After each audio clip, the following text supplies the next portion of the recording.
Andrea Messina. Okay, and how long you lived here, Andrea? Lived in Tampa my whole life. Wow. Yeah, okay, so I'm great. a third generation Tampanian. Great.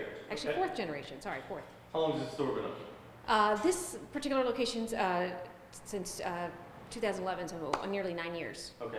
Do you have another location? Yep, up in Carrollwood, and we just celebrated our 1 year anniversary early April. Joe and Sons Olive Oils. Where's that come from? So the original location, if you look at these pictures around here, the original Joe and Son Market was my great-grandfather and grandfather, and they were, it's opened originally in Ybor City in 1938. Wow, that's great. So a lot of history. Yeah. But you are a very specific market. What do you do here? So we have, normally a full tasting room of aged balsamic vinegars and extra virgin olive oils and other specialty foods and things like that.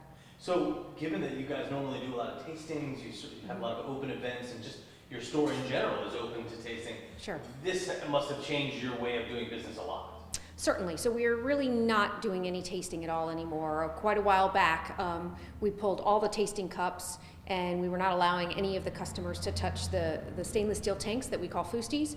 So normally you would come in and they would be able to sample themselves. So all of that was pulled quite a while back. How's your business doing? So because people are cooking more at home, we're hanging in there. So that's a little bit of a silver lining. However, very much like many other businesses that do remain open, other than the grocery stores, I guess. Business is down. So, but we're doing what we can to stay open, and we are offering curbside pickup. We have online ordering. And we are allowing customers to come into the store, but limiting it two at a time. And have you applied for any of the assistance, the Paycheck Protection Program? I have, and I was just approved for the Paycheck Protection Program, so I was thrilled about that. Great. Yeah. And the Economic Injury Disaster Loan, that one? Yes. We are the owners of the building as well, so that's impacting us because the tenants next door, which is a hair salon, had to close down. And so, tell me, the president came out yesterday with some guidelines for how to reopen Sure. the economy.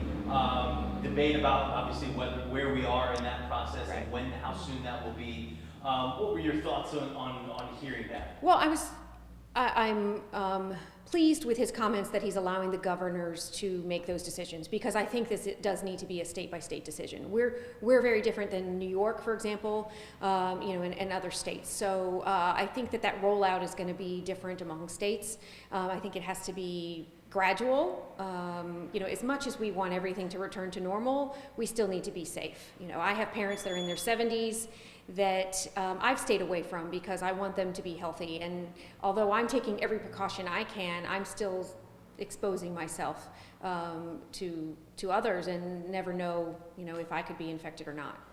You have kids, obviously, Gianna, Yep. more than just her? Just her, yep, Okay. just the one. Yeah, and so obviously this is a stressful time for everybody. Certainly. So I'm trying to manage both stores, come in here and work some days, homeschool her. So it's definitely a challenging time right now.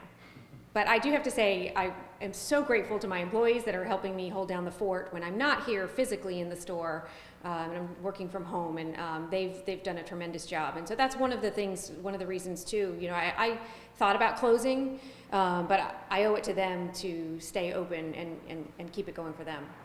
Have you thought about having, in the new normal, to retool your business model, and what does that look like to you?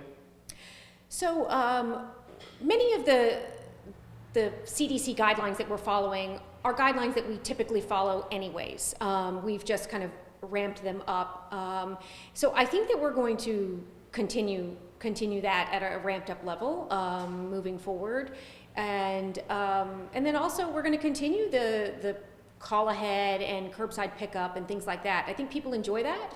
There are customers that they know what they want, and they don't need to necessarily come in and taste. They know what they want, and so we'll keep that going. And especially at the initial rollout, I think that there are going to be fewer people really wanting to be out and about. What about tasting? Does that change the character of your business moving forward? So we are going to have to change that, I believe.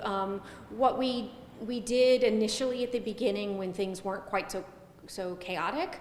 All of the handles do get sanitized anyways, because they are being touched. But I think now we're going to continue and just sanitize them anytime anybody comes in. It's very easy to wipe them down with the sanitizing solution, and so that's just something that we're going to continue, and that can prevent the standard flu, colds, other viruses, things like that. So just moving forward, even when this is gone, I think that's a procedure that we'll keep up with.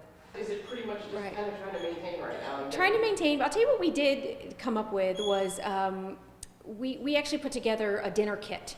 So you get a kit of 13 items, which includes oils and vinegars and some other items, and then a slew of recipes. So you've got all these different things. There are some fresh ingredients that you'll have to incorporate into these recipes, but it gives you a great idea of how to make some really easy, tasty recipes. And so that has actually been selling like gangbusters for us because people are cooking more at home.